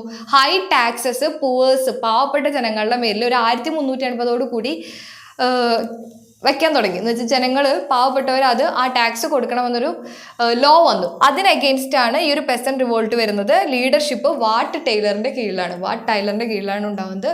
ദെൻ കൾച്ചറൽ ബാക്ക്ഗ്രൗണ്ട്, ഇൻ്റലക്ച്വൽ ബാക്ക്ഗ്രൗണ്ടിൽ നിങ്ങൾ ഓർത്തിരിക്കേണ്ട കുറച്ച് കാര്യങ്ങൾ. ലൊല്ലാർഡ്സ് ആരൊക്കെയാണ്? ജോൺ വൈക്ലിഫിനെ നിങ്ങൾ അറിയണം. Then Wycliffe, Dame Juliana, Richard പോലെ ഇവരെല്ലാം സമയത്ത് എഴുതിയിരുന്ന വ്യക്തികളാണ്. ദെൻ ലിറ്റററി ബാക്ക്ഗ്രൗണ്ടിൽ നമ്മൾ പറഞ്ഞു, വളരെ ഇമ്പോർട്ടൻ്റ് ആയ റൈറ്റിങ്സ് പറഞ്ഞു. ഏതൊക്കെയായിരുന്നു? P.S. ദ പ്ലോമാൻ, അതുപോലെ Sir Gawain and the Green Knight, then pearl poem, അതുപോലെ ചോസറിൻ്റെ ഒരുപാട് വർക്കുകൾ പറഞ്ഞു. അതുപോലെ കൺഫെഷ്യോ അമാൻഡീസ്, വോസ് ക്ലെമൻറ്റീസ്, അതൊക്കെ നമ്മൾ പറഞ്ഞു പോയതാണ്. So I think you got the idea. Study well, read the text book, കാരണം നമ്മൾ ഇപ്പോൾ പറഞ്ഞ എല്ലാ കാര്യങ്ങളും നിങ്ങളുടെ ടെക്സ്റ്റ് ബുക്കിൽ കൃത്യമായി പറയുന്നുണ്ട്. ഒരു വട്ടം ക്ലാസ് കേട്ടിട്ട് ആ ടെക്സ്റ്റ് ബുക്ക് നിങ്ങൾ വായിക്കുകയാണെങ്കിൽ ഐ ആം ഷുവർ നിങ്ങൾക്ക് പിന്നീടൊരു ടെൻഷൻ ഇല്ലാതെ ഈ ഭാഗം കവർ ചെയ്ത് പോയി എന്ന് ഉറപ്പിക്കാം. Then you all are MA students. നിങ്ങൾ ചിന്തിക്കും ഏജ് ഓഫ് ചോസർ എന്ന് പറയുമ്പോൾ കുറച്ച് കാര്യങ്ങൾ പറഞ്ഞു തന്നാൽ പോരെ എന്ന് നിങ്ങൾ ചിന്തിക്കാം. പക്ഷേ ഇത്രയും കാര്യങ്ങൾ നിങ്ങൾ അറിയുമ്പോൾ, ഇത്രയും റീഡ് ചെയ്ത് പോകുമ്പോൾ ഡെഫിനറ്റ്ലി നിങ്ങൾക്കൊരു എസ്സേ എഴുതാൻ പറഞ്ഞാൽ ഒരുപാട് കാര്യങ്ങൾ നിങ്ങൾക്ക് കിട്ടും.